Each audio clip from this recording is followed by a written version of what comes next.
As you can see, Microsoft Edge uninstall option is not visible. To make this visible and easy to uninstall anytime you want, open up Chrome and search Chris Titus tool. Select the official site.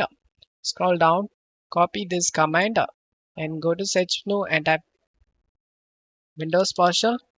I click on the Windows PowerShell and select Run as Administrator. Just paste the command using Ctrl V and press enter.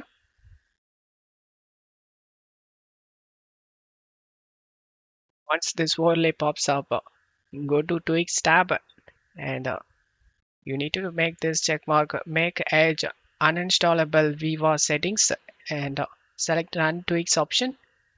Go back to PowerShell, wait for this tweaks to done, and just close up here.